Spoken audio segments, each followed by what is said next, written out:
Buenas, tchê! Sejam bem-vindos aí ao mais um episódio dessa nossa série de podcasts aqui, no qual a gente tenta trazer muita informação para vocês que estão aí nos ouvindo.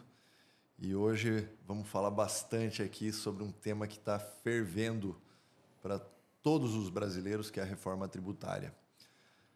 Primeira coisa, você que gosta do nosso conteúdo e assiste aqui cotidianamente esse podcast, curta e compartilhe, que isso vai levar mais informação para mais pessoas e você ajuda a gente a divulgar esse conteúdo de muito valor, né?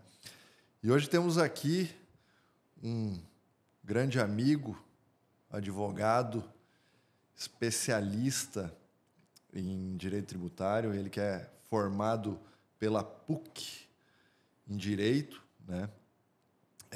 Hoje à frente de um escritório de advocacia de 85 anos de história, né?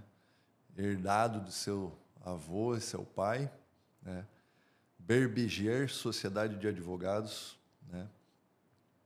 E atua diretamente aí ligado também à tributação no agronegócio, também membro da Sociedade Rural Brasileira, forte influência na OAB do Paraná. Estamos aí com nosso amigo Eduardo Berbigier. É um prazer ter você aqui, meu amigo. Vinícius, o prazer é todo meu participar dessa história de sucesso, desse podcast, e o que eu puder contribuir com informações e participar dessa discussão, estou à disposição. É isso aí. Eduardo, primeira coisa, queria ouvir de você, e acho que é uma curiosidade muito grande aí de todo mundo, como que é um escritório de advocacia com 85 anos? Como que é essa bagagem toda aí? Vocês já tiveram até mudanças de estado nessa história toda, né? Começamos no Rio Grande do Sul, meu avô saiu do interior, né? Minha família trabalhava na roça, né? E meu avô foi convidado por padres, né? Meu avô era muito interessado a estudar em Porto Alegre, foi estudar latim, matemática e português com os padres em Porto Alegre. Se destacou, né, no estudo, e meu avô na época não precisava ser formado em direito para ser delegado, e meu avô foi chamado delegado calça curta, né, para pagar os estudos de direito. E meu avô fez vestibular, passou em primeiro lugar na Universidade Federal, concluiu o curso de direito e começou a trabalhar, se formou em 1940, montou o escritório. Na época, trabalhava também foi promotor público, conciliava as duas atividades, não tinha impedimento total de advogar, só tinha alguns impedimentos, né? Meu avô foi procurador-geral do Estado do Rio Grande do Sul, foi chefe da Casa Civil, foi secretário de Segurança, secretário de Educação, foi deputado, ocupou vários cargos, né? O chefe da Casa Civil, acho que eu já falei, e sempre mantendo a advocacia com as limitações, né, com os impedimentos, mas sempre mantendo o escritório desde 1940. Meu avô faleceu jovem, com 59 anos, bem no ano que meu pai se formou, em 1973. E meu pai, ininterruptamente, o escritório não parou, meu pai se formou e começou a tocar a advocacia. Em 1976, meu pai começou na parte tributária, mas a parte tributária era muito diferente, eram algumas defesas de imposto de renda, algumas defesas de tributos, e um pouco antes de 1988, meu pai começou a atuar um pouco mais forte, mas a grande virada foi depois da Constituição de 88, aí começou a virada, começamos fortemente a trabalhar na parte tributária, e o escritório começou exclusivamente na parte tributária. Hoje nós temos uma atuação só no tributário, temos algum contencioso empresarial e 60% praticamente, 90% praticamente da atuação no tributário e 60% no agronegócio. E teu avô começou então em Porto Alegre, mas hoje vocês estão em Curitiba. Começou em Porto Alegre. Em 99 fomos para Curitiba. Entendemos que Curitiba é mais centralizado, né? Porto Alegre, o deslocamento era mais difícil, porque nós temos clientes no Brasil inteiro. Os nossos clientes estão mais no centro-oeste, norte, nordeste e sudeste. Então, qualquer deslocamento de Porto Alegre era mais difícil. E Curitiba é muito bem localizado, estamos bem próximos de São Paulo, o deslocamento para o centro-oeste é mais facilitado. Então, entendemos que era mais fácil morar em Curitiba do que em Porto Alegre. Mas é uma história bem longa, é uma bagagem, um legado aí que você carrega hoje. Já há quantos anos já que você está à frente do... Eu vou fazer 30 anos de formado agora em 2026. Eu me formei em 96 e eu estou no escritório desde 92. Eu estou há 33 anos no escritório. Né? Já eu vou fazer 34 anos de atividade na área tributária. Bastante tempo. O tempo passa muito rápido. Né? Realmente a gente nem percebe a passagem do tempo. E 30 anos, então, dentro do escritório, focado na área tributária. Focado na área tributária. O que mudou? Muita coisa, muita coisa. Eu noto uma mudança muito grande, principalmente na atuação dos tribunais superiores. Eu noto, quando eu comecei na área tributária, a atuação era muito mais técnica. Nós tínhamos discussões, as discussões prosperavam muito mais. Nós tínhamos várias discussões favoráveis aos contribuintes no início da década de 90, porque os tribunais eles analisavam sobre o ponto de vista constitucional, sobre o ponto de vista legal. Não interessava muito se determinada discussão ia influenciar no orçamento ou não. Se o legislador agiu de forma equivocada, determinado tributo era inconstitucional. Para o nosso ouvinte ter uma ideia, uma decisão do Supremo acabou com um tributo. Não existia a COFINS. A COFINS veio porque o Supremo deu uma decisão que acabou com o tributo, o FINS social. A alíquota ficou tão pequena que teve que vir uma nova lei criando a COFINS, em virtude de uma decisão do Supremo. O FINS social ele foi elevando sua alíquota, começou em 0,6 alíquota, 0,2, 0,6 e foi elevando através de leis ordinárias. E o Supremo decidiu que não era o meio legal adequado e mandou retornar a alíquota original. Então, criou-se um passivo enorme para o governo federal, todas as empresas puderam recuperar o passado e voltar a recolher a alíquota original. Então, o que o governo fez? Acabou com o FINS social e criou a COFINS através de lei complementar, a lei complementar 70 de 91. Então, para o nosso ouvinte ter uma ideia, o Supremo não tinha o pudor de acabar com o tributo e criar esse passivo para fazer valer a lei adequadamente. Não existia essa história que hoje nós vemos do ministro Fernando Haddad ir no Supremo despachar com o ministro e dizer, não, se o senhor decidir dessa forma, vai gerar um prejuízo de tantos bilhões por erário. Isso não existia. Então, os ministros eram técnicos. O ministro Supremo não dava entrevista. Quem falava do Jornal Nacional, eventualmente, era o ministro Supremo, o presidente do Supremo, em casos raríssimos. Na época, houve o impeachment do Fernando Collor, do presidente.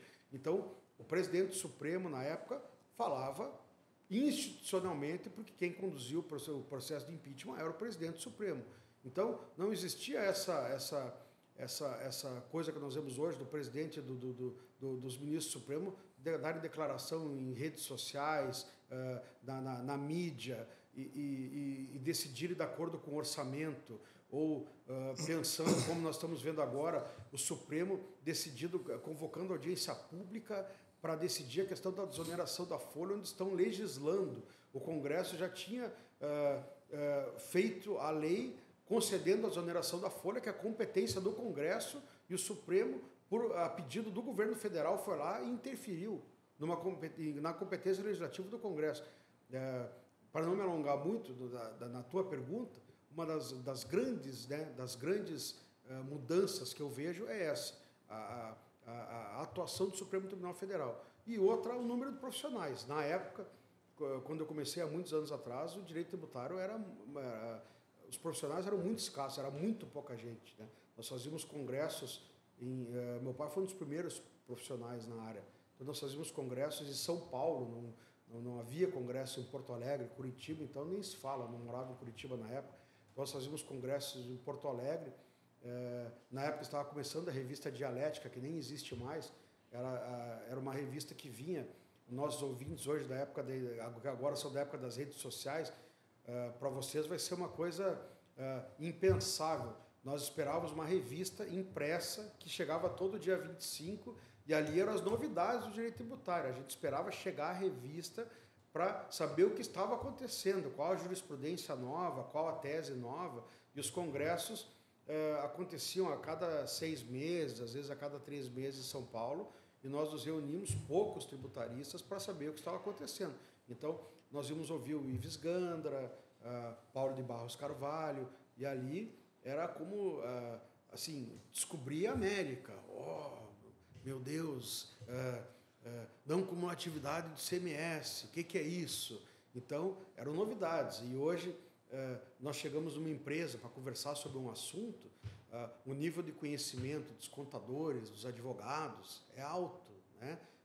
É difícil você debater um assunto tributário em uma empresa, em um escritório, e não haver o conhecimento sobre a matéria hoje, né? As pessoas dominam a área. Na época, não. Parecia que você estava falando sei lá, de uma fórmula de física quântica. Você falava de um assunto tributário, ninguém sabia. Um princípio, né? De um princípio básico. Ninguém sabia que aquilo era possível.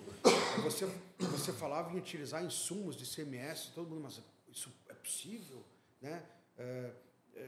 Assim, você falava para os nossos ouvintes recordarem o artigo 155 da Constituição que permite você abater os insumos de ICMS. Ninguém sabia que isso era possível. Não, mas eu posso fazer isso? Pode. As pessoas pagavam ICMS e ninguém descontava os insumos básicos. Então, os escritórios na época ganhavam muito dinheiro com isso, com coisas simples. E só um detalhe para lembrar. Na época, nós peticionávamos com máquina de escrever. Na época, nós calculávamos com calculadora. Para os nossos jovens aí, que já nasceram com o celular na mão e com sistemas para calcular, os contadores faziam com calculadora. Então, para fazer um cálculo simples, às vezes demorava um mês para fazer um cálculo de quanto uma empresa tinha de crédito. Então, era tudo muito complexo. Para saber quanto uma empresa tinha de crédito, você pegava as notas fiscais manuais. Então, às vezes você chegava numa empresa, eu lembro, você chegava numa empresa, tinha uma sala inteira de documentos. O contador entrava dentro daquela sala, pegava nota por nota e ficava somando aquilo na calculadora. Então, para vocês verem, falando como eram aqueles tempos, ficava fazendo planilha manual, somando nota por nota, e se errasse o cálculo ou se perdesse no meio daquilo ali, estava ferrado, porque tinha que começar tudo de novo. Entendeu? Então, aquilo era outra época. Então, era tudo muito mais artesanal. E a própria fiscalização era muito mais artesanal. Então, o fiscal ia até as empresas quando tinha alguma dúvida, exato. Ele ia lá, olhava, o que você tem aí? Eu quero teus livros. Eu quero teus livros, exatamente. Aí ele até desanimava. Quando a empresa chegava, tá bom, tá aí, os livros estão nessa sala aí. Aí ele olhava, quanto você tem? Quanto você pagou de imposto? Era mais ou menos do chutômetro, assim. Tá, eu paguei 10 milhões, quanto você fatura? Fatura, eu sei, não, você tinha que ter pago 15. Era mais ou menos, às vezes o fiscal meio que negociava com a empresa, assim, não, mas eu acho que, não, vamos deixar por 12. Muitas vezes a fiscalização nem tinha gente para fazer a devida análise, entendeu? Isso lá no início, né? O que a gente hoje vê, essas questões de cruzamento de dados, né? Errou a declaração do imposto de renda por 1 centavo, cruzou o dado, não está batendo. Hoje em dia a empresa... Todo mundo para malha fina. A empresa deixou de... Hoje em dia, uma empresa deixou de declarar adequadamente, não cruzou os dados certos, 45 dias ela está em dívida ativa, entendeu? Imagina, na época, várias empresas, há anos atrás, não recolhiam ICMS, aquilo prescrevia tudo, ou os outros impostos federais, entendeu? Então era outra época, né? Então era tudo muito mais artesanal, havia um desconhecimento muito grande das teses em si, mas tinha o lado bom disso, é que a área jurídica em si era muito mais... Eu entendo que o Supremo Tribunal Federal era muito mais técnico. E os ministros tinham a sua posição clara. Hoje o ministro diz o que acha. Os ministros tinham a sua posição clara. Por exemplo, na época, o Marco Aurélio Mello já estava no Supremo. O Marco Aurélio Mello era um ministro que tinha uma posição mais pró-contribuinte, digamos assim. O Wilmar Galvão era um ministro, a maioria dos nossos ouvintes não vai lembrar, porque ele já saiu há muito tempo. O Wilmar Galvão era um ministro fiscalista. As posições dele eram pró-fisco. Mas todo mundo sabia isso. E ele embasava as posições dele. Então, não tinha política, era a posição dele. E ele, tecnicamente, justificava daquela forma. Então, não tinha influência, não tinha o ministro da Fazenda ir lá e fazer pressão, fazer lobby, não. Era a maneira como ele pensava. Aí tinha os outros mais linha dura, Moreira Alves, por exemplo. Todo mundo sabia. Havia uma previsibilidade. Não é como hoje que você não tem como. Por exemplo, Vinícius, o que você vai dizer se um cliente teu vem aqui no escritório hoje e pergunta: doutor Vinícius, qual a possibilidade que eu tenho nesta ação? O que você fala para o seu cliente hoje? Que hoje está mais fácil você acertar uma moeda do cara ou coroa do que você saber qual é a previsão de um resultado de uma ação judicial. Na época, é mais fácil você dizer, joga no tigrinho, né? Na época você tinha uma previsibilidade, você tinha os precedentes, você sabia assim, não, aqui é conflito de lei ordinária e lei complementar. Bom, são 11 ministros aqui, ó. Esses 6 pensam dessa forma porque no fim social já julgaram desse jeito. Você tinha uma previsibilidade. Hoje você não tem. Hoje, tanto que é interessante, até numa outra oportunidade, nós podemos voltar e falar disso aqui. Nós estamos fazendo um estudo bem interessante. Eu participo do Conselho Superior de Direito lá da FEComércio e o Ives Gandra, professor Ives Gandra, está coordenando um estudo sobre os últimos 20, 25 anos de precedentes da insegurança jurídica, os precedentes que reverteram Supremo e STJ. Isso tem uma coisa, né? Sem querer te cortar, mas assim, essa imprevisibilidade, ela começa a refletir nos tribunais dos estados ou nos tribunais regionais federais e na justiça de piso. Né? Então a gente acaba tendo uma insegurança que vem de cima para baixo e ela reflete para a sociedade em geral. Perfeitamente. E isso, a gente pode repercutir esse estudo depois aqui, e isso reflete na sociedade. Mas esse estudo vocês já iniciaram? Estamos iniciando agora, vamos terminar esse ano, e eu trago aqui para a gente repercutir esse estudo. Por que acontece? Com números, com tudo, com os dados. Porque aqui vamos falar do produtor rural, fundo rural. Olha a confusão que foi o fundo rural. A pior coisa que tem, você é contribuinte. Ganha uma ação, você tem o direito de usar esse benefício, aí você usa, coloca no seu fluxo de caixa, 5 anos depois vem o Supremo e diz que você tem que devolver esse dinheiro. Você já formou o seu preço, já contou com aquilo, depois você tem que devolver. Como que você vive numa insegurança dessas? Isso não existe. E outra, os ministros do Supremo têm que ter responsabilidade, eles não são os donos da verdade. E eu já vi num congresso o ministro Supremo dizer que o ministro diz o direito, depois ele se retratou. Não, a fonte primária do direito no Brasil é a lei. É a lei. O ministro ele tem que julgar conforme a lei e a Constituição. Ele não reescreve a Constituição, ele interpreta a Constituição. Ele não reescreve e ele não pode legislar. Até esse caráter de interpretação, ele já está sendo levado a ginástica dele. Exatamente. Né? O que se tornou uma questão de interpretação é uma ginástica. Né? Você vai para limites que são inatingíveis. Né? Você reescreve aquilo dizendo que o legislador constitucional tinha tal intenção. Não existe na regra clara, muitas vezes, você quer dizer a intenção do legislador. Quando você falou em ginástica, eu estava esses dias na Revista Oeste, na minha coluna, eu disse que quando eu vi o Alexandre Moraes proferindo um voto no 8 de janeiro, eu me lembrei da Daiane dos Santos, na Olimpíada, quando ela inventou aquele duplo twist carpado, lembra? Que era um salto maravilhoso, mas era tanta contorção, tanta ginástica, porque não tem lógica aquilo que ele falou. É tanta manobra para justificar um voto, e o ministro Supremo não pode fazer isso. A Constituição é a linha mestra. O que ele pode fazer? Ele tem aqueles ditames, ele tem a liberdade de interpretar, e ele tem a autonomia dele dentro daquilo. O que garante a democracia?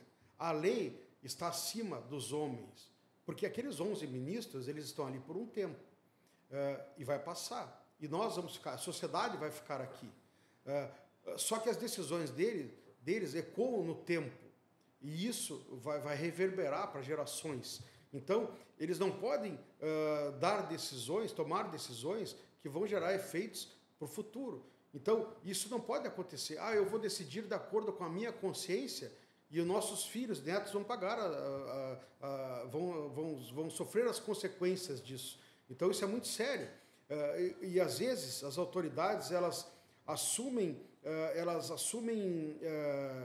a característica de instituições. Eu sou a instituição Supremo Tribunal Federal. Não, eles são homens que estão lá representando a instituição. E isso tem acontecido muito no Brasil. Então, nós vemos o Supremo Tribunal Federal legislando, ignorando a Constituição, decisões tributárias. Um exemplo, a dos bancos ali do Bolsonaro. O Bolsonaro deu uma decisão reduzindo o PIS e COFINS para os bancos ao apagar das luzes do seu governo.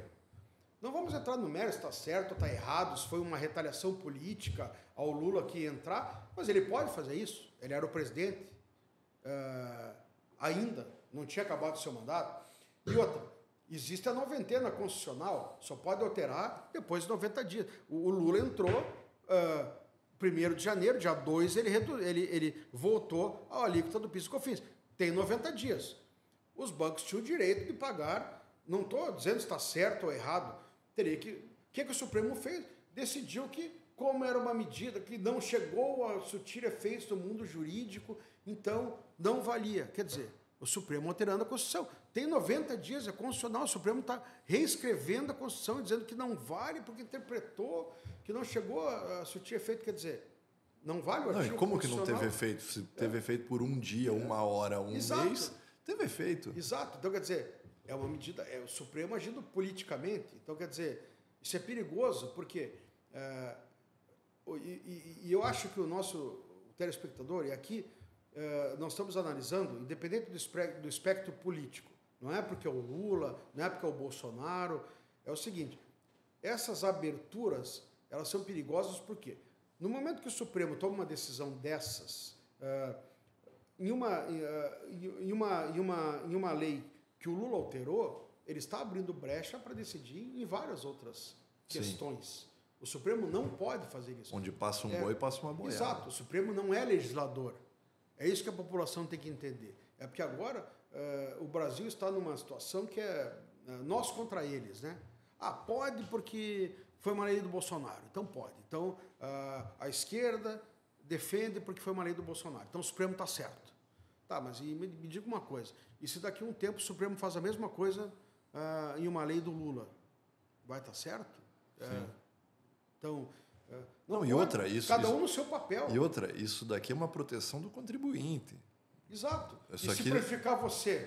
Isso daqui, vamos dizer assim, mas era contra os bancos. Falou, não, mas o banco, quanto mais ele tem redução do imposto dele, ele tem redução da juro que é calculado ao contribuinte aqui. Então, são efeitos que levam à precificação da taxa de juros que é passada para o consumidor, para o usuário do banco, né? Do sistema. Exato, aí é que está. É o problema que nós temos aqui no Brasil. Que se dane os bancos, tem muito dinheiro, deixa que paga o imposto. Sim, mas se o Supremo faz isso para aumentar o imposto dos bancos, daqui a pouco está aumentando o seu. E aí? Exatamente. Entendeu? Não, e o imposto nunca é de quem paga. Sim, sempre está repassado. O imposto a não ser quando é do consumidor. Se o imposto é direto na fonte do consumidor, ótimo, é ele que está pagando. Agora, o imposto sobre empresa, ele nunca é da empresa. O imposto sobre o comércio, sobre a indústria, ele nunca é do comércio ou da indústria. Esse imposto sempre faz parte da composição de preço. Você coloca ele ali e lá na frente alguém vai pagar esse imposto. Senão não faz sentido, né? Exato. Então, quando a empresa economiza tributos, lá na frente esse tributo economizado vai ser repassado. Porque se uma empresa faz de um setor, num curto período de tempo, quase todas as empresas desse setor vão se beneficiar desse mesmo imposto, né? Dessa redução de carga. Sim, né? sim. Então, ou seja, através de escritórios de advocacia, ou seja, por uma redução de lei, e o inverso é o mesmo. Se o governo aumenta o imposto, lá na ponta, quem vai pagar esse imposto é sempre o consumidor. Né? E não vamos esquecer, né, que o ano passado nós tivemos uma alta de tributos federais de 9,73%, uma alta real, descontando a inflação, 9,71%. Esse ano vamos ter também. Então, nós estamos tendo um aumento gradativo de tributos, preparando para quê? Para a reforma tributária, que nós vamos ter um aumento real de impostos. Então, o que esse governo está preparando? Está fazendo uma transição gradual. Para quê? Para a população não sentir aquela pancada de uma vez só. E a população não está se dando conta disso. Porque o que você faz quando você quer... como é que é aquela história? Você dá a má notícia aos poucos, né? Então, vai indo, aumenta 10, esse ano aumenta uns 6 e assim vai. É mais ou menos uma janela de Overton da área tributária, né? Você vai mudando a realidade aos pouquinhos que você nem vê que mudou a realidade, né? Sim, e o pior, né? Acham que está bom, né? Nós temos aí... olha como está a nossa situação. Nós temos uma dívida pública. O governo vai rolar 2,5 trilhões de reais de dívida pública, pagando 15% de juros nos títulos do governo. Você que é um cara bem sucedido, que aplica bastante dinheiro, compre LTNs a 15%, que ninguém vai pagar isso aí. Título de governo nenhum no mundo. Só não sei se você vai receber, mas que vão pagar 15% vão. Os títulos americanos pagam 3,25%, do Brasil pagam 15%, para você ter uma ideia. Então, se o Brasil vai pagar, não sei. E é aquela falta de continuidade que o governo tem. O que o Lula faz? Rola, paga 15% e o outro presidente que se dane. Se vai conseguir pagar, não sei. O governo, mesmo aumentando quase 10% da arrecadação de tributo, teve um déficit de 100 bilhões de reais. Né? O gasto público aumentando cada vez mais. Nós vimos ali... você viu o escândalo que foi no final do ano passado? O estudo que fizeram? 70 mil funcionários públicos ganhando acima do teto. 70 mil acima do teto. Entendeu? Qual que é o teto? O teto, 46 mil reais. Ou seja, para quem está ouvindo aí, 70 mil pessoas vezes 46 mil reais. Acima de 46 mil reais. Com juízes aposentados ganhando 2,5 milhões de reais por ano. E com alguns caros ouvintes, com alguns requintes aqui, o CNJ concede os aumentos aos juízes e o Supremo julga se esses aumentos são legais ou não. Quer dizer, é aquela frase popular, a raposa cuidando do galinheiro. Aí tem o seguinte, várias questões eles mesmos colocam fora do teto. Então, por exemplo, auxílio moradia, auxílio paletó, auxílio acúmulo de processos. Por exemplo, um juiz assume uma comarca. A comarca é a cidade lá que ele está. Tem muito processo, mas ele sabe, ele fez um concurso, ele sabe que vai ter processo. Aí ele ganha um bônus por estar na comarca, porque tem muito processo. Mas ele queria o quê? Ele queria que chegasse da comarca e não tivesse nenhum processo, começasse do zero. Esse bônus está fora ele ganha um bônus e está fora do teto. Não está no teto. E agora, pasmem, agora o Ministério Público pediu essa isonomia. O Ministério Público são os promotores, procuradores. Também está fora do teto. O que isso quer dizer, para vocês entenderem? Só em São Paulo, 1.900 promotores vão receber mais de R$1 milhão fora do teto. Vão receber o atrasado. 5 anos retroativos e vão continuar recebendo mais não sei quanto. Então, quer dizer, tem vários escândalos, entendeu? E tudo isso é o Supremo julgando. Agora o Supremo decidiu, semana passada, que as verbas que eles arrecadam Os nossos ouvintes aqui que já tiveram ações judiciais, a gente paga as custas ali. Isso aí é do orçamento do Supremo. Isso está fora do teto do orçamento da União. Eles administram como eles quiserem, entendeu? Quer dizer, então, o judiciário é um mundo à parte. É a terra onde o sol sempre brilha, onde não tem crise, todo mundo é feliz. O judiciário do Brasil, para vocês terem uma ideia, custa 1,6% do PIB. O único país que gasta mais com o judiciário é El Salvador, só que o PIB de El Salvador é insignificante.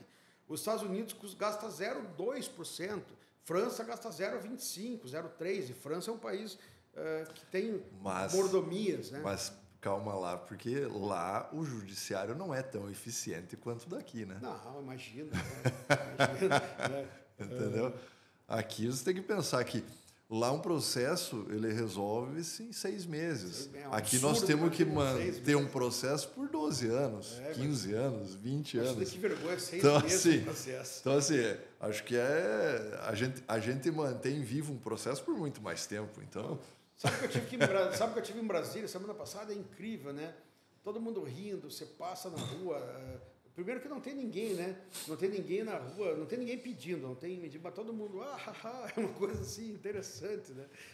Mas aí, Eduardo, vamos falar aí um pouco da reforma tributária, então, já que vamos tocar nesse assunto, que assim, você 30 anos aí de experiência na área tributária, diretamente envolvido nisso, e ao que tudo indica, agora, a partir de 2026 vai acabar o serviço do advogado tributarista, né? Porque nós vamos estar num mar de brigadeiro, né? Sem problemas, uma reforma tributária que descomplica toda a situação tributária e fiscal brasileira, né?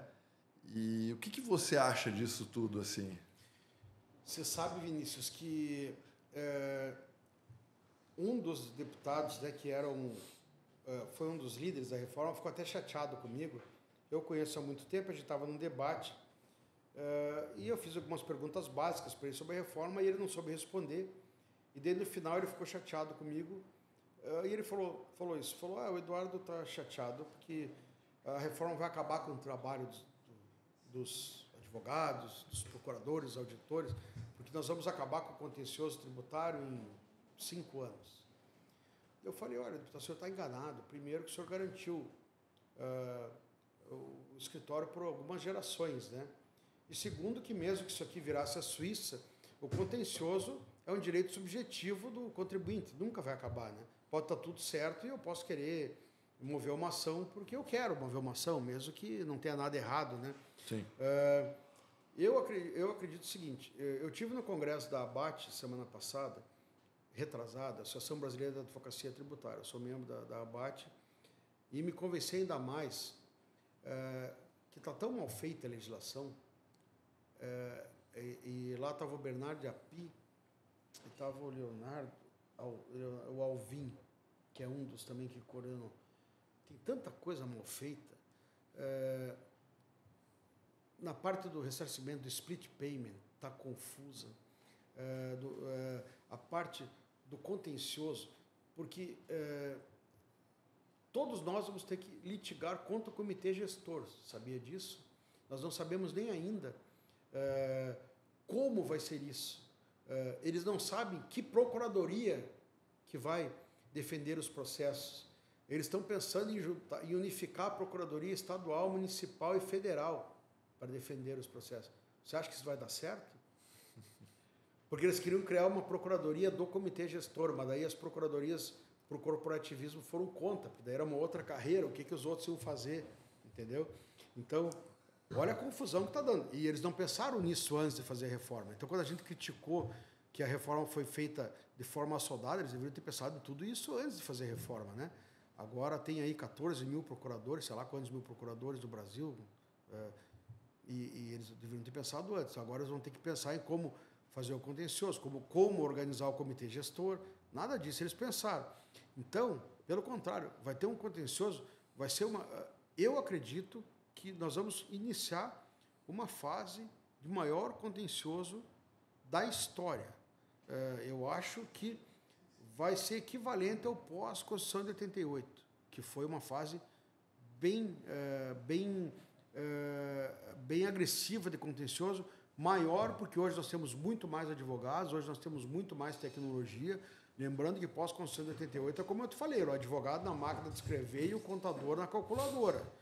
Hoje é sistema, nós temos 1.600.000 advogados no Brasil, então hoje é diferente, nós temos mais empresas, então eu acredito que nós vamos ter uma fase agressiva de contencioso. A minha análise... Não, e assim, o que você acha...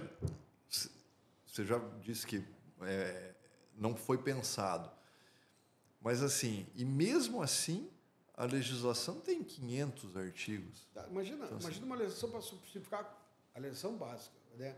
A emenda 500 artigos, aí as regulamentações, né? Os projetos de lei e tudo, fora a regulamentação. O split payment é uma coisa de louco aquilo, para entender. Explica um pouquinho o que é o split payment. É que o split payment, na verdade, é o seguinte, o que nós temos hoje? Hoje nós temos a não cumulatividade, né? O que é a não cumulatividade? Nós temos isso no ICMS, no IPI, no PIS e na COFINS. Então, você compra o produto, né? Você tem o teu insumo, digamos assim, para você não pagar imposto sobre imposto. Então, você vai lá, você comprou tua embalagem, tua matéria-prima, você abate esse custo no teu preço para você... Quando você vende o produto final, você abate disso no teu custo quando você for vender a mercadoria. Certo. O split payment, esse crédito vai ser, digamos assim, financeiro. O teu fornecedor, o que ele pagou financeiramente, você vai descontar da mercadoria. Digamos assim, o pagamento efetivo, o pagamento dele, o dinheiro que ele pagou. Você vai ter que saber exatamente. Exatamente. Digamos assim, não está bem claro isso, mas você vai ter meio que ser fiscal do teu fornecedor. Tem várias dúvidas. Por exemplo, se houver inadimplência, tudo indica que você não vai ter crédito. Quer dizer, se você vender para um cara inadimplente, já era o teu crédito. Tá? E se você vender, aí entra alguns problemas, por exemplo, compra de microempresa. Então, se você comprar de microempresa que tem... recolhimento simples. Recolhimento simples. Foi uma pergunta que eu fiz lá no evento da Baixa. Acabou a compra de microempresa. Por que eu vou comprar de microempresa? Não vai te gerar crédito? Não, vai gerar crédito. Entendeu? Então, eu vou comprar de empresa normal. Mesmo que eu pague um pouco mais, aí vai ter que ter aquele cálculo. Não, peraí, eu compro de uma microempresa. Nós estamos falando de uma alíquota 28,5%. Olha como a lei é mal feita. Eles estavam falando de uma alíquota básica de 26,5%.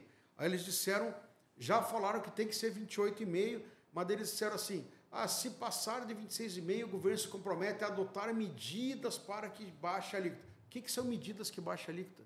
Medidas pode ser, olha, Congresso, precisa baixar a alíquota, não tem nada objetivo, é muito mal feita ali.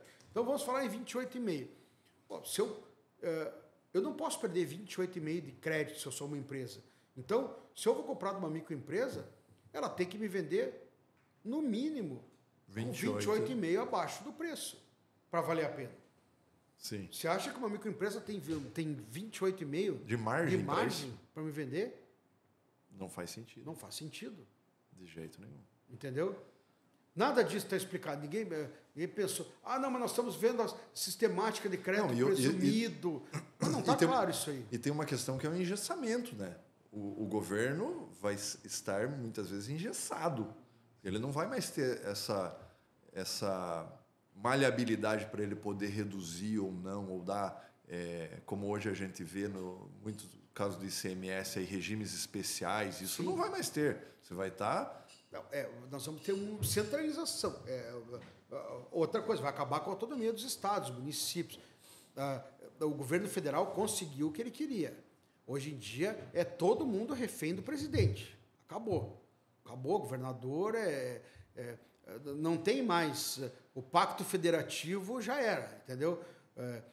Rezem para ganhar o teu aliado como presidente da República, porque você vai ter que aderir, entendeu? Ganhou o Lula, é todo mundo PT. Ganhou o Bolsonaro, é todo mundo PL. Pronto, já era. Entendeu? É o comitê gestor que manda no país. Distribui dinheiro. Os governadores vão ser os executores de obra. Exatamente. Ele não vai mais ter esse poder de gestão. Executores de obra de acordo com o dinheiro que o comitê gestor te dá. Ó, pô, você tem 1 bilhão. Ah, tá, vou fazer a ponte ali e tal, vou distribuir por coisa. E o prefeito, pior ainda, que daí é o que o governo... É o terceiro. Tá, o presidente dá tanto, o governador, ali o prefeito. Acabou o pacto federativo. Então, quer dizer... Então é uma bagunça, é mal feito, vários problemas, essa questão do split payment está mal combinado. Eu tenho certeza absoluta que isso vai dar um problemão, porque olha o exemplo que nós tivemos. Talvez o nosso telespectador não lembre. 2002, 2003, tivemos uma mudança do PIS na COFINS. PIS e COFINS eram cumulativos. O que acontece? Todo mundo pagava 3,65% sobre faturamento, independente do regime de lucro. Em 2002, mudou o PIS, 2003 a COFINS. As empresas do lucro real podiam ser não cumulativos. O mesmo sistema do ICMS, como nós falamos há pouco. Quem estava no lucro real podia fazer essa compensação. Apurava os insumos, compensava com a saída. O que acontece? Teve uma elevação altíssima no PIS da COFINS. Por quê? O que o governo falou? Nós participamos das audiências públicas na época, eu e meu pai. Não vai ter aumento. Todos os créditos vão poder ser abatidos. Mentira, o que o governo começou a fazer? Não, tal coisa não gera crédito, só matéria-prima e embalagem. Óleo diesel não é insumo, começou, depois virou insumo. Transporte não é insumo. Coisas básicas que são da atividade, o governo não reconhecia como insumo. A mesma coisa vai ser na questão do split payment. Várias coisas não vão ser reconhecidas, entendeu? E assim, ó, nada dentro de uma empresa não é insumo. Desde da pessoa que está ali contribuindo com a limpeza, isso é insumo. Porque sem aquilo ali, você não trabalha naquele ambiente. Porque aí então, tudo é insumo. Essa questão do governo querer dizer o que é, o que não é, não, tal coisa não é insumo. Não faz sentido. E daí a questão do pagamento direto, tá? É só o pagamento direto. Tem outro problema. O que eu tenho que ver com a inadimplência do meu fornecedor? Entendeu? Meu fornecedor não pagou. Tá, eu não tenho crédito. Não recolheu o imposto. Aí eu sou responsável pela inadimplência da cadeia financeira? Não faz sentido. Pô, então eu vou ter que... Aí eu, Vinícius, estou comprando, sou agropecuário, estou comprando do cara. Pô, eu vou ter que ficar ligando pro cara. E aí, pagou teu imposto? Recolhe aí que eu estou precisando usar teu crédito. Imagina que absurdo. Então, quer dizer... E o split payment tem uns que diz que o ressarcimento é em 3 dias, outro é até 6 meses. Cara, isso vai ser um rombo no fluxo de caixa das empresas. Crédito de CMS, tem uns que você devolvidos em até 20 anos, entendeu? Quem tiver crédito acumulado. Olha, isso vai ser a casa da mãe Joana. Eu estou para ver a confusão que vai dar. Eles não sabem explicar, fizeram um monte de pergunta lá na base, os caras não sabiam responder. Então, vai ser uma confusão. Fora a elevação de carga, que eles nem negaram lá no evento. Agronegócio, a maioria dos produtos vão estar na redução de 60% da alíquota. Se nós pegarmos 28,5%, 11,2%. 11,2%, nós temos uma média de alíquotas hoje que a gente calculou de 3,8%. Hoje, de PIS, COFINS e ICMS. Se pegarmos a base dos produtos aí, soja, milho, trigo, carne, se a gente pegar a maioria das operações, um ouvinte nosso pode dizer, eu pago 7, eu pago 8, eu pago 0. Estamos falando em média. Se a gente pegar a média dos produtos do agro no Brasil, a gente somou a média de operações dos principais estados, Mato Grosso, São Paulo, exportação, que é 0 sempre, Mato Grosso para o Sul, enfim. Na média, nós estamos falando de 3,8 a 4. Se a gente fez um estudo, é isso a média hoje. Vai para 11,2. Não é um aumento? E outra. Hoje, majoritariamente, o agro é credor. Tanto que nós vimos um levante. Me diga uma coisa, e eu já vou te responder, porque você tem muita coisa na cabeça, talvez você não lembre. Qual foi um dos maiores levantes que a gente viu do agro nos últimos tempos? A MP do fim do mundo. Lembra aquela que ia acabar com a compensação cruzada e com o ressarcimento? Sim. Do ano passado? Que durou um mês? Sim. Que o agronegócio se levantou e acabou? Por quê? Porque o agronegócio é credor, tem ressarcimento, tem compensação cruzada. Isso aí vai ser uma confusão, vai acabar. O que é um dos negócios, pelo menos, não é que vai acabar, mas não está claro. Não vai ser como é hoje, tão fácil. Pelo menos não está claro. Então, quer dizer, uma série de pontos de interrogação. Produtor rural. Como que vai funcionar hoje para o produtor rural? Produtor rural, pessoa física. Hoje, o produtor rural é contribuinte CMS, né? Hoje, na maioria do... Não paga. Tem diferimento, tem... Sim, regime especial. Regime especial e tudo. Todo estado tem. Todo estado tem, praticamente. Todo estado que eu conheço, né, tem a obrigação de escriturar, mas não paga. Ok, PIS e COFINS não. No IBS-CBS vai ser contribuinte, né? Vai ser contribuinte. Já é uma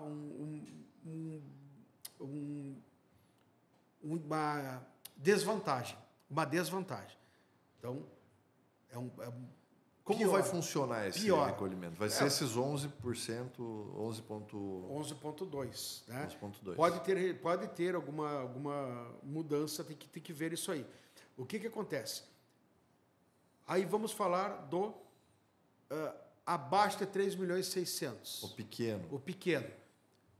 Pode ficar fora, isenção. O pequeno produtor pode não recolher IBS-CBS. Então vamos falar do grande. Pessoa física vai entrar no sistema, vai recolher. É uma desvantagem. O pequeno pode não recolher. Só que, na minha opinião, ele não pode ficar fora. Por quê? Porque daí ele não vai ter o crédito. Então, os grandes produtores, a agroindústria cooperativa, não vai se interessar em fazer negócio com o pequeno produtor. Porque se ele estiver dentro do sistema, ele vai gerar um crédito presumido para o grande produtor. Então, o grande produtor e a cooperativa e a agroindústria que quiser comprar, vai querer que este pequeno produtor seja contribuinte de IBS-CBS. Ou você vai ter dois preços. 11,2% a menos do que o outro. Exato. Porque se ele não está recolhendo, você não pode ter o crédito. Isso. Esse crédito você vai ter que botar no preço. Então, quer dizer, o que nós temos que analisar? Custo, obrigação contábil, porque pensa num pequeno produtor que fatura menos de 3.600.000. Ter um contador é uma obrigação contábil. Sim. Mesmo que ele não pague o tributo. Mas é uma obrigação, ele vai ter que pagar um escritório de contabilidade, apurar o tributo, entendeu? E hoje, muitas vezes, ele pode até ter um escritório de contabilidade que faz o básico ali, entendeu? Né? Alguma coisa muito... E abaixo de 3 milhões ele não vai pagar, mas ele vai ser isento, mas ele não vai pagar, ele vai ser isento, ele não vai pagar 11,2 acima dos 3.600. Mas ele vai ter que ter um contador que vai cobrar mais dele, entendeu? Para ele gerar o crédito presumido. É uma dor de cabeça, entendeu? Porque uma coisa é que tu falou, o contador faz o básico, o cara é lá, sei lá, pessoa física... Não tem obrigação quase. Não tem obrigação nenhuma, o cara vai lá, apura o imposto de renda dele e cobra lá $1.000 por ano para fazer lá, sei lá, hoje em dia não. Então, é uma dor de cabeça, é outra. Então, esta é a simplificação da reforma tributária do nosso presidente. E a gente ainda vai ter dois sistemas caminhando em paralelo, né? Grande lembrança. Exato. Além disso... Lembrança ou lambança? Lambança. Nós vamos conviver 7 anos com 2 sistemas. Aí lembra as empresas que hoje tem lá o seu ERP, parametrizado com o sistema atual, vão ter que ter outro ERP parametrizado com outro sistema. Aí os nossos amigos contadores que estão ouvindo, gestores contábeis, vão ter que aprender um novo sistema, mas não pode esquecer o outro. Vão ter que gerir 2 sistemas contábeis, até aí em 2033 pode descartar o outro, mais ou menos, né? Porque sempre fica contingência. Você ainda tem obrigação ainda tem pretérita, obrigação, né? Tem uma contingência, alguma coisa. Acho que daqui uns 10 anos, não, daqui não, porque 2027, daqui uns 12 anos vocês podem esquecer o resto, entendeu? E daí se concentrar só na reforma. Isso é a simplificação do governo. 12 anos, eu vou estar com 63. Daí eu posso esquecer o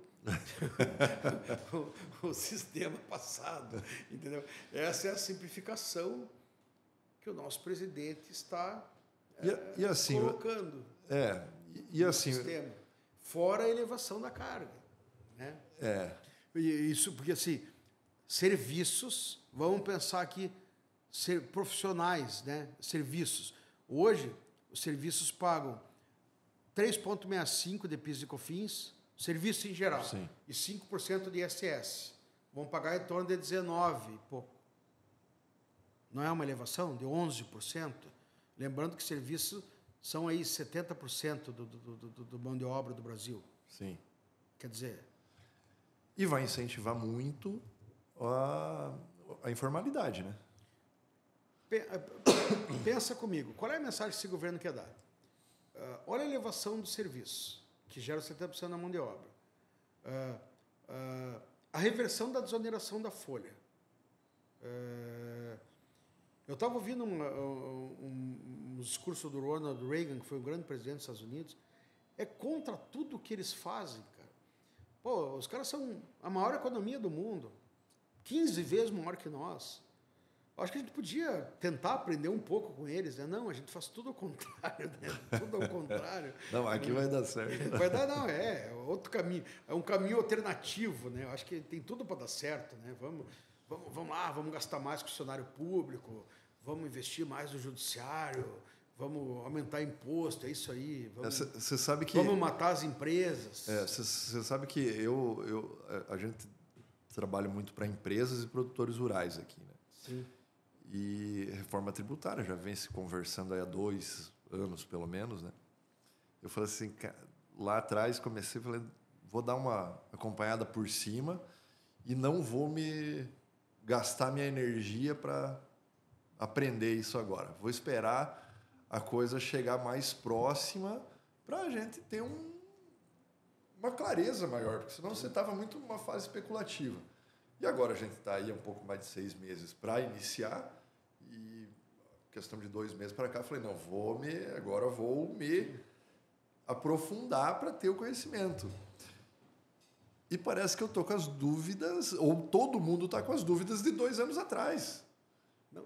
Acho que hoje você tem, as regulamentações ainda não saíram. Não. Como é que você vai estruturar um ERP lá que você tem, sei lá, quantos milhões de linhas para você organizar um sistema desse, uma carga complexa, num sistema e tudo mais, que isso já tem que estar interpretado, isso tem que estar claro. Porque você não vai chegar do dia para a noite ali, aperta um botão e a coisa funciona.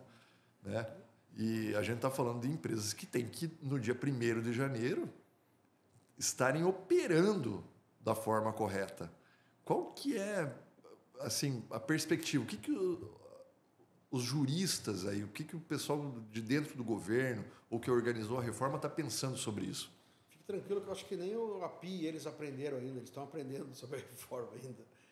Não, acho que a perspectiva, eu acho que eles estão meio perdidos. Acho que eles estão organizando esse ano. Pelo que eu vejo, uma correria para eles regulamentarem e organizarem as coisas esse ano. Porque o povo muitas vezes não tem ideia de como que é a coisa, mas você tem que pensar assim, quando a gente chega no dia 1º, beleza, dia 1º é feriado, 1º de janeiro, né? Mas no dia 2, você vai ir no mercado, você vai lá comprar alguma coisa. Cara, tudo aquilo ali tem que estar rodando e de forma automática, você não pode ir lá e chegar no final para saber, no caixa tem tanto. Não, aquilo tem que estar... É que os efeitos vão ser 2027, né? Ah, tá. 26 eles vão começar no PIS da COFINS redução, né? Eles vão começar a colocar o CBS aos poucos, né? E reduzir PIS e COFINS. Como vai ser essa entrada, então? Eles vão começar, acho que 0,1 a 0,9 o CBS em 2026, se não me engano. E reduzir PIS e COFINS em 2027, que vai ser realmente a entrada. 2027. Que então, vai... 26 ainda entra de leve ali, a mudança não é tão grande. Não. 2026 é... Mas a organização já tem que estar funcionando. Não, tem que estar funcionando. Digamos assim, o bicho pega mesmo em janeiro de 27. E assim, Hoje, vamos voltando... A mudança na IBS mesmo é 27. Até agora, eu até me perdi no calendário. Se não me engano, 26, ele vai reduzindo, entra o CBS de 0,1 a 0,9%, né? Com uma redução da COFINS, e daí em 27, que daí começa entra o IBS, muda o ICMS, daí que começa... O bicho pega em janeiro de 27. Ah, tá. Entendi. E voltando para o agro. Hoje a gente tem uma opção aí de mais de 90% dos produtores rurais em estarem na pessoa física, atuarem como pessoa física. Pelo menos na nossa região aqui, né? Mais falando Mato Grosso. Brasil inteiro. O Brasil inteiro é 91%, se não me engano, pessoa física. É. E assim, vai haver uma mudança nisso? De estar na pessoa física, estar na pessoa jurídica? O planejamento tributário disso vai fazer alguma diferença daqui para frente? Eu acredito que sim, porque vai haver um aumento dos impostos de transmissão, né? Então vai fazer sentido as pessoas criarem, né? Empresas administradoras patrimoniais, né? As holdings. As holdings, né? Administradoras patrimoniais, para fugir dessa escalada de impostos, né?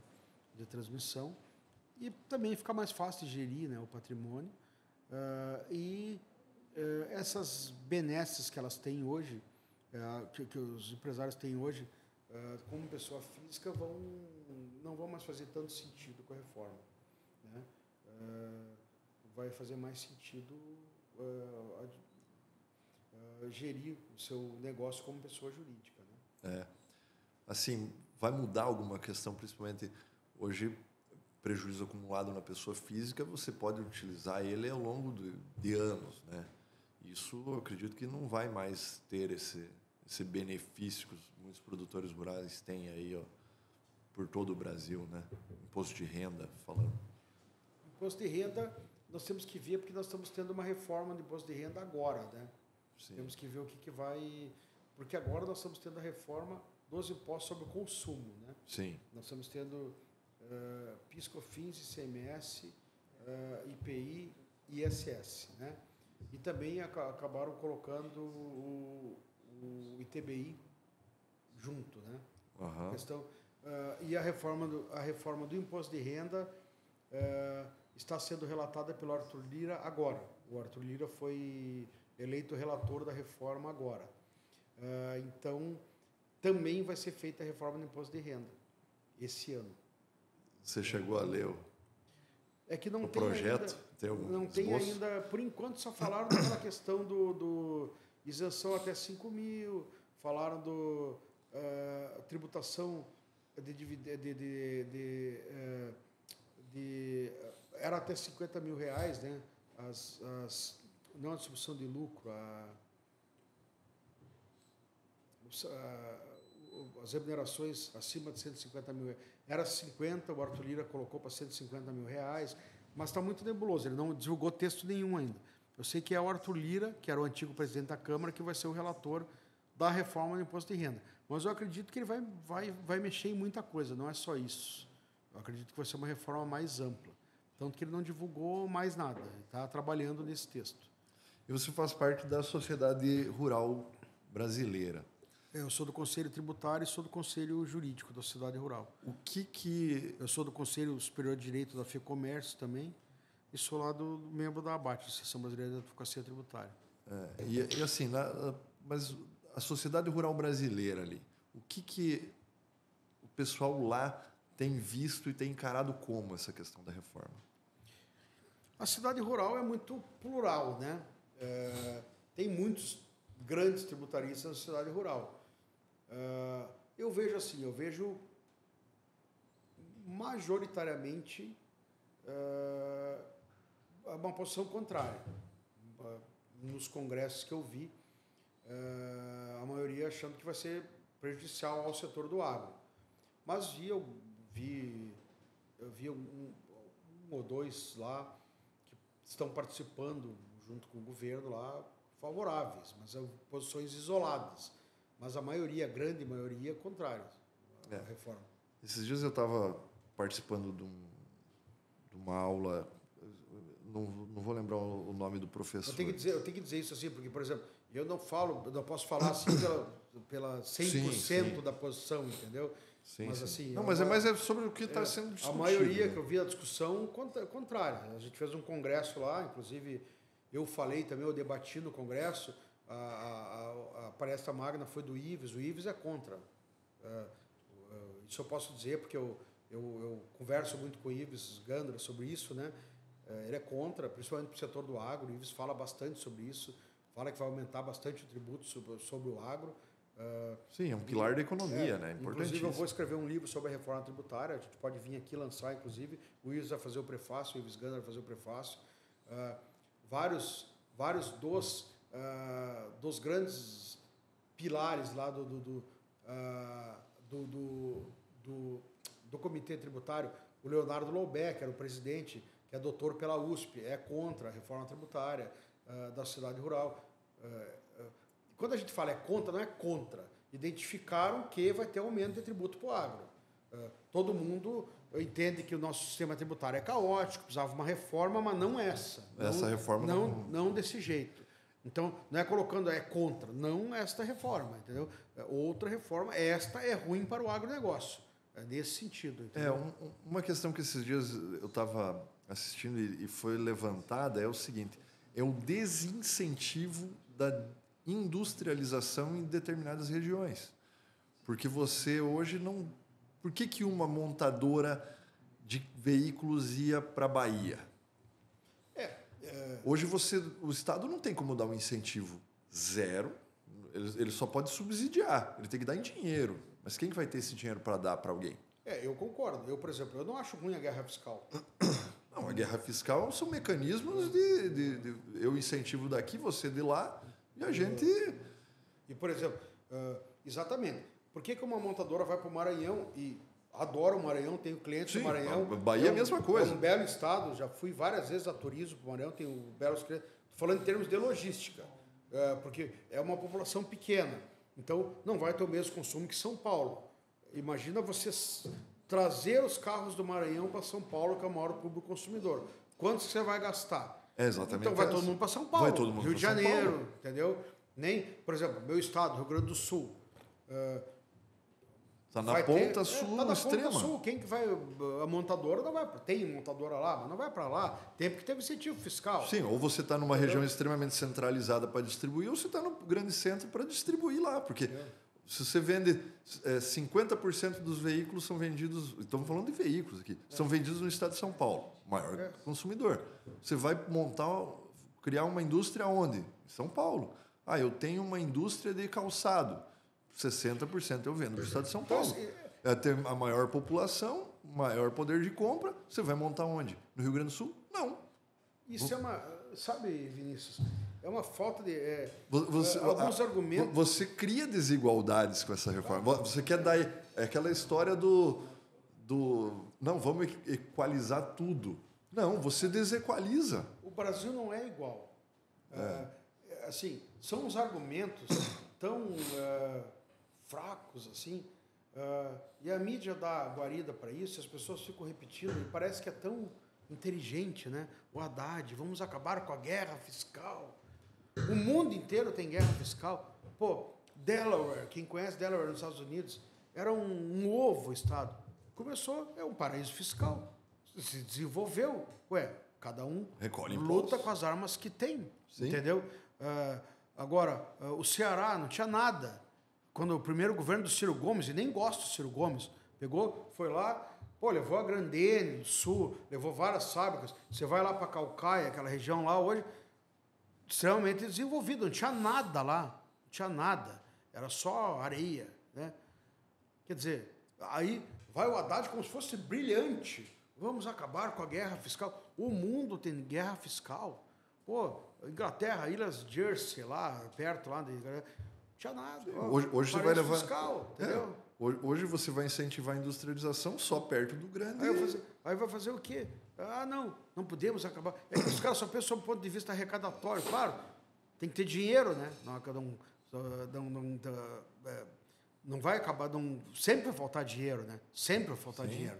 O cara vai lá, o judiciário gastando, os caras ganhando... o juiz de primeira instância ganhando, na média, em alguns estados, 128 mil. Claro que tem que ter dinheiro. Não pode ter guerra fiscal, né? O Senado gastando 561 milhões por mês, claro que não pode ter guerra fiscal. Tem que ter dinheiro, né? Óbvio. Sim. Como é que vai... Não pode ter, não. Acaba com a guerra fiscal. Mata o Maranhão lá, o estado do Maranhão. E você vê ali como estados... Vamos matar Sergipe, tem que ter. Não, e como você vê estados que foram inteligentes dessa guerra fiscal, aproveitaram para Espírito Santo, Santa Catarina, elevaram a receita deles, reduziram o desemprego, quase zeraram, né? Com o quê? Reduzindo a alíquota de ICMS. Então, as importações entram lá, quem monta o e-commerce, aquelas coisas e tal, está nesses estados. Por quê? Incentivo. E o que acontece? Incentivou o quê? Aquela região. Mas é que é o seguinte, né? A gente não... o Brasil não pode estimular o empreendedorismo. Na verdade, o que a gente tem que estimular? Funcionário público, né? Arrecadação, é isso que vale aqui, né? O que nós temos que fazer aqui? Abrir concurso. Vamos fazer o seguinte, vamos acabar com a guerra fiscal, vamos abrir concurso. Eu acho que é o seguinte, vamos fazer uma campanha mais 30 mil vagas para funcionário público. Brasília está pequeno. Vamos fazer o seguinte, vamos estimular, pessoal, vamos fazer uma campanha aqui, mais 30 mil vagas, vamos abrir ali, vamos tomar Gama, aquela região de Gama, ali do lado de Brasília, vamos urbanizar mais aquilo ali, mais 30 mil vagas, tudo com salário de 60 mil, vamos aumentar o teto do funcionalismo, e não precisa de empresário aqui, precisamos de funcionário público. Esse é o caminho. O cara está de brincadeira, né? Pelo amor de Deus. Querem deslocar toda a arrecadação para São Paulo, vão se mudar tudo para São Paulo, entendeu? Vão deslocar tudo para lá, entendeu? É tudo tributação do destino, beleza, entendeu? Qual o empresário que vai montar uma fábrica? Pô, imagina, bom, Manaus vai manter um pouco a Zona Franca, né? Mas imagina Manaus sem Zona Franca. Nem estrada não tem, é só... É tudo por barco, né? 7 dias de barco e avião, né? A estrada para Rondônia está interrompida por questões ambientais, né? Que é outro problema, né? O IBAMA acha que o ser humano não merece se comunicar por estrada, né? Sim. Porque pode... as onças têm mais direito de transitar do que as pessoas, né? É outra polêmica, né? Mas é justamente isso. A gente vai chegar num ponto de que, e nunca foi pensado nisso, mas o incentivo é você levar o que já é grande para o grande centro. E mais nada, você vai matar as indústrias do interior, porque não faz sentido. Você vai daí gastar com transporte? Para quê? É muito mais fácil você levar matéria-prima, vamos dizer, que não tem valor agregado, é mais fácil você levar para lá, né? Porque ela ocupa menos espaço, tudo mais, leva, produz lá e vende por lá. E o que eu quero dizer aqui é o seguinte, ninguém é obrigado a concordar com as nossas opiniões, podemos estar completamente errados. Mas essa reforma tributária era para ter essas discussões, para ser discutida em 1 ano. Demoramos 30 anos, mais. Tem um discurso do João Goulart, em 1963, na Central do Brasil, antes dele cair, antes de ter o regime militar, onde ele fala em reforma tributária. Na época, a carga tributária no Brasil era 17,5, hoje é 33, é quase o dobro. 34, é o dobro. Imagina, todo esse tempo para ter uma reforma tributária. E a reforma tributária ela foi feita em 15 dias. E ela foi alterada e chegou em 2 horas para o pessoal ler, um texto de 146 páginas do Congresso em 2 horas. Você acha que alguém leu e votaram? Então, essas são as minhas opiniões, as opiniões do Vinícius. Os nossos ouvintes podem discordar completamente, mas o que acontece? Isso tinha que ter tramitado 6 meses, 1 ano no Congresso. Para quê? Para o governador do Maranhão, os deputados do Maranhão, os empresários principalmente, não os políticos, lá do Maranhão, lá do Sergipe, lá dos empresários, ir lá e dar essas opiniões. Não pode, a tributação tem que ser aqui, senão vai matar o nosso Estado, os empresários. Essas nossas opiniões, vocês podem discordar, mas tem uma discussão da sociedade, que é quem paga a conta, e não meia dúzia de pessoas irem lá e decidirem do jeito deles e pronto. Isto é que nós queremos colocar. E daí depois, querer trocar o pneu com o carro andando, que é que eles estão fazendo. Não sabem direito o que eles vão fazer, estão aí a moda, como dizem no Rio Grande do Sul, a moda Miguelão, estão tocando esse negócio, e agora a sociedade vai pagar a conta. Vai entrar em vigor a reforma tributária, cheia de uma coxa de retalhos, e vai gerar um contencioso gigantesco, aumento de carga tributária e, como sempre no Brasil, o governo sempre ganha e o contribuinte sempre perde, porque na dúvida, o que o governo faz? Cobra. E o contribuinte tem que fazer o quê? Pagar. Porque senão bloqueiam conta e assim vai. E outra coisa é o seguinte, esse contencioso que vai gerar, ele é muito perigoso, porque quando você está falando aí das grandes corporações e tal, ele consegue discutir, ele tem uma contingência para isso, ele já tem vários mecanismos ali.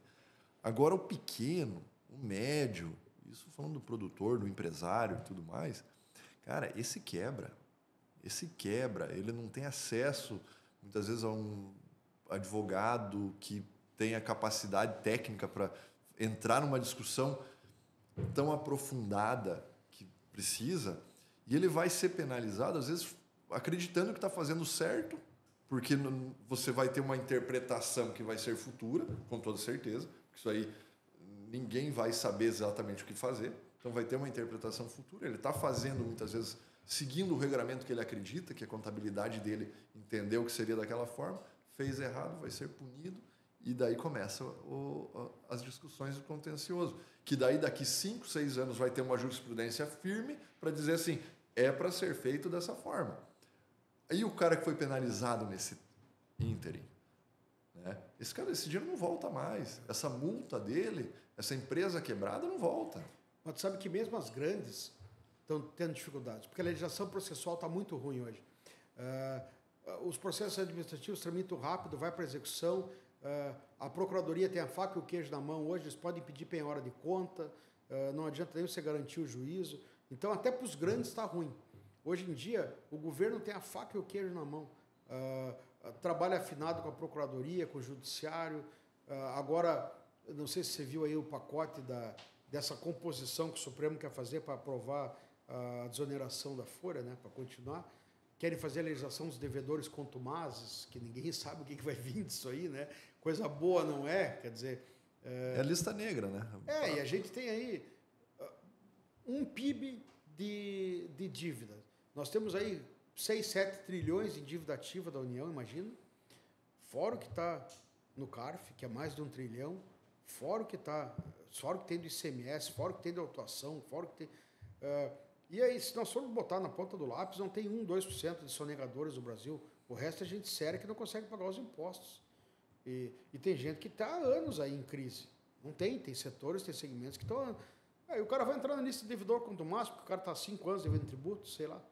Como é que vai ficar a vida dele? Exatamente. Às vezes tem uma empresa aí que o cara tem há 30, 40 anos, está há 5 anos devendo imposto e vai se tornar um devedor contumaz. Está enroscado, reparcelando muitas vezes. Reparcelando, reparcela, aí vai virar devedor contumaz. Aí agora tu sabe que hoje em dia responsabilidade limitada acabou na justiça do trabalho, na justiça tributária. Então o cara vai perder a casa dele, não tem bem de família, acabou, faz tempo, entendeu? Então quer dizer, não tem mais. Hoje em dia, se tu quiser ser empresário, tem que casar com separação de bens, não pode ter nada no teu nome, tu não pode ter nada hoje em dia. Eu estava ouvindo uma palestra de um advogado de São Paulo, falou, você quer ser empresário? Falou, tu tem que ter a roupa do corpo. O cara falou, a roupa do corpo, se quiser ser empresário, casa com separação de bens, não tenha nada no teu nome. O cara ainda brincou assim, abre uma conta poupança na Caixa. Falou, e é isso aí que você tem que ter, se quiser ser empresário. Essa da separação de bens ali eu falo para muito cliente que o que você fala de regime de casamento? Eu falo, separação total de bens. Pô, mas é chato, não sei o quê. Eu falo assim, cara, é para proteção da tua esposa, do teu marido, porque você é empresário. Você está arriscando o teu nome, tua vida, teu patrimônio. Você quer arriscar o dela junto? Não. Então, isso só explica isso. Você explica para mim, Vinícius? Eu falo, explico. Entendeu? Porque você está arriscando. E o cara que é o empreendedor, ele está colocando todo dia o dele literalmente na reta. Porque a insegurança que a gente caminha para ter, parece que só vai aumentando. A gente tem picos de estabilidade, ou que a gente fala assim, agora a reforma trabalhista, vamos ter uma segurança maior nessa área. Cara, é um pico e volta, né? Picos e vales. Picos e... Não, o vale é eterno. O pico de segurança, ele é só vem, volta e mantém lá embaixo. O tributário é a mesma coisa. Você acredita, tivemos uma decisão excelente no STF. Aí passa 2 meses, vem a modulação. Né? Modulação. Cara, decisão não tem que ter modulação, decisão tem que ter cumprimento. Né? Se é inconstitucional, se é ilegal, cara, cumpra-se. Né? Não, vamos modular porque o impacto financeiro para a União vai ser gigantesco. Tá, mas cobrou errado. Se você não pagar alguém, ou se você cobrar mais de alguém, você está responsabilizado. O que você acha de você pedir modulação para o banco? Vai lá, pede 1 milhão, não paguei, quero modulação, me dá 5 anos aí para pagar. É justamente isso, né? Ou então, eu paguei errado aqui, fisco, modula para mim que eu quero recolher assim. Não tem, né? Ou você segue a regrinha ou não tem. Mas são tempos complicados. Eu acho que a situação do Brasil está se deteriorando e as contas públicas estão numa situação difícil e o que eu acho pior é que a população parece que não se dá conta, sabe? Parece que a população só pensa que é uma distribuição de dinheiro para consumo, sabe? E não é assim que se constrói um país, sabe? O governo teria que incentivar a produção. Eu estava vendo eu gosto, assim, nas horas livres, assim, eu tenho visto pouca televisão. Eu gosto de ver podcasts, eu gosto de ver... Agora temos o Buenas Tchê, né? Então eu gosto de ver podcasts, eu gosto de ver coisas de fora também, porque a gente aprende bastante. Eu estava vendo o Jeff Bezos, da Amazon, né? Até pouco tempo atrás era o 2º homem mais rico do mundo, agora muda tanto que a gente não sabe mais o ranking. Ele estava falando o seguinte, sabe por que os Estados Unidos é o maior país do mundo e tem os homens mais ricos do mundo? Porque lá você tem capital de risco. Você não tem isso aqui no Brasil. Ele falou, nos Estados Unidos, se você tiver uma ideia que tenha 10% de chance de dar certo, você consegue 50 milhões de dólares. É assim que surgiu a Amazon, é assim que surgiu o Elon Musk, é assim que surgiu... Aqui você não consegue, aqui você tem... aqui, mesmo você tendo uma fazenda, Cara, você conseguir dinheiro no banco é um horror. Você tem que ir lá, jurar de pé junto para o gerente, mostrar que você tem anos de vida honesta, você tem que ter um score de não sei quantos. Tem que dar em garantia a própria terra. Mais não sei quanto, mais teu carro, mais a esposa, mais os filhos. Subavaliada, né? Subavaliada, entendeu? Um país desse não cresce. O Brasil, eu estava vendo esses dias, ouvindo as declarações dele, nós nunca vamos crescer, porque não tem incentivo para isso. O BNDES é um clube fechado, é para poucos. O BNDES é para as empresas dos amigos do Lula, entendeu? Durante muitos anos foi assim, entendeu? Pouca gente consegue. Não é um banco de desenvolvimento democrático para todo mundo. Faz um projeto do BNDES bom e vai lá. O cara vai dizer, beleza, que baita projeto. Traz aqui 150% de garantia, traz os últimos 3 balanços auditados. Vai dizer, não, cara, mas a empresa está começando. Então não dá. A velha história, você cria burocracia que você tira 90% da concorrência. Né? Você cria uma burocracia que as empresas, o homem médio, vamos falar, que o homem médio não consegue atingir. Então você cria lá, você tem que ter auditoria. Qual auditoria? Big Four. Aí você tem que ter outros requisitos ali de governança, você tem que ter ESG, você tem que ter isso, tem que ter aquilo. Tá, mas e o cara que tem a mecânica aqui, ele vai ter acesso a isso quando? Nunca. Vejo o nosso telespectador interessante para entender a mentalidade, para entender por que os Estados Unidos é o que é e por que o Brasil é o que é. Tem um canal chamado Discovery Channel e tem uma série chamada Gigantes da Indústria. Tem a brasileira e tem a americana. Aí tem os que iniciaram os Estados Unidos, que são o Henry Ford, o JP Morgan, o Carnegie, o que foi o mais rico lá do petróleo, o Rockefeller. enfim, são os principais lá. E aqui no Brasil é o Gimli, tem mais alguns. Barão do Rio Branco. Aí você vê a diferença. Lá, ninguém tem favor do governo, eles competem entre si, eles já usavam o mercado de capitais, eles já lançavam ações na bolsa, era uma competição ferrenha. Os bancos financiavam eles mesmos faziam projetos, iam lá, os bancos financiavam. E aqui no Brasil, era tudo com o governo, cara. Na época, o Dom Pedro já decidiu quem ia... Tanto que o maior empresário que o Brasil teve, que era o Barão de Mauá, o Dom Pedro quebrou o cara. O Dom Pedro acabou com o cara, na época do Império, você imagina. E depois aqui, o Guinle, próximo do Getúlio Vargas, aí depois brigou com o cara. Aqui no Brasil, assim, sempre assim, próximo do governo, amigos sucesso. Amigos do rei, sucesso. Inimigos do rei, insucesso. Lá nos Estados Unidos, não tinha interferência. É o seguinte, empresa é uma coisa, governo é outra. Então, o cara... lá era o seguinte, mercado de capitais. Os caras, na época, já achavam maneiras de lançar ações, de se financiar no mercado de capitais, se financiar nos bancos. Lá era uma guerra entre eles, os empresários entre eles. Então, vocês vão ver a história do JP Morgan. O cara era um animal, o cara comprou as empresas da General Electric, os Thomas Edison, vejam isso, o Thomas Edison, o maior inventor na época, o cara comprou tudo do Thomas Edison, comprou do Nikola Tesla, fundiu tudo, ficou dono de todas as tecnologias na época, porque ele tinha dinheiro, entendeu? Então, na época, eles se resolviam com dinheiro, com livre iniciativa, não tinha nada a ver com o governo, com nada. E aqui não, aqui era tudo com favores do governo, entendeu? Mas hoje não tem mais isso. Não, hoje acabou, imagina. Vão interferir, né? Que é isso, né? Não tem mais empresa nenhuma dependendo do governo, né? Que é isso. Não, gente, né? Isso foi apagado pelo STF. Entendeu? Porque assim, as empresas que tiveram benefício, elas depois foi julgado agora que não tiveram benefício nenhum. E isso é uma coisa assim... Os acordos de leniência foram apagados. Acho que até a gente já está chegando, nós temos assim, umas coisas para a gente ver. Mordomias. O Brasil, um amigo meu que mora nos Estados Unidos falou assim, o Brasil é corte, né? É corte assim, tipo Portugal, Índia. Nós somos colonizados pelas pessoas erradas, né? O Brasil, então, comparando, né? Aqui o ministro Supremo tem 3 motoristas, 10 seguranças, não sei o quê.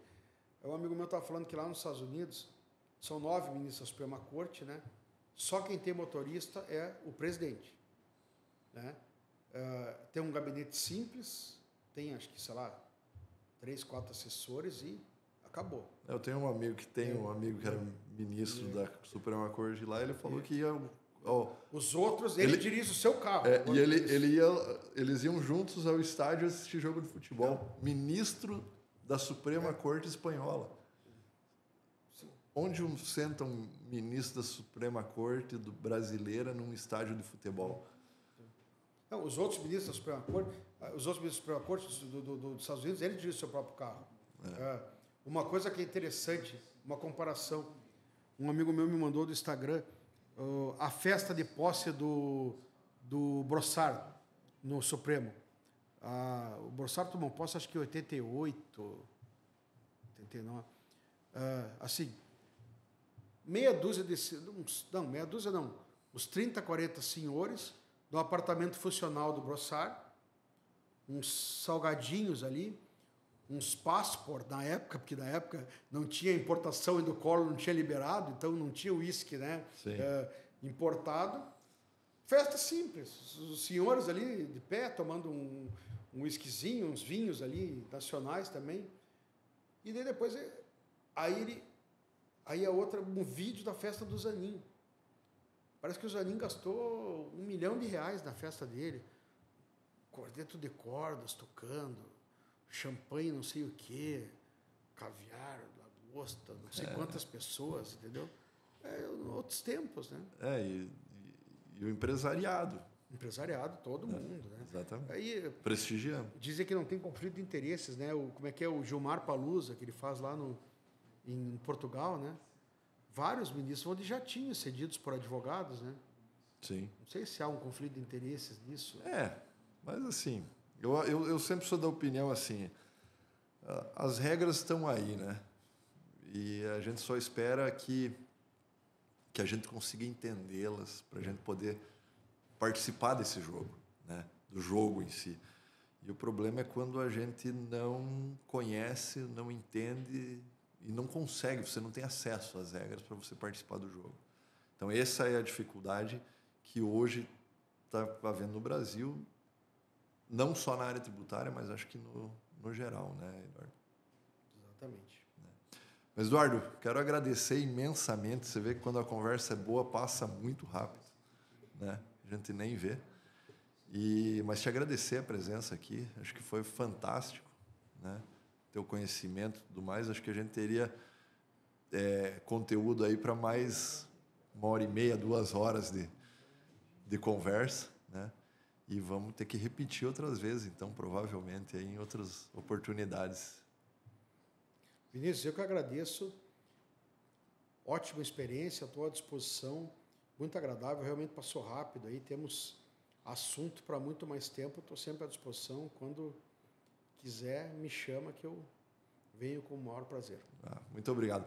E você que está aí, mais uma vez, curta e compartilha. Vamos disseminar mais conhecimento aí para a população, aí, que mais gente possa assistir esse conteúdo e participar com a gente aí de grandes discussões aí que a gente está trazendo para todos vocês. Grande abraço.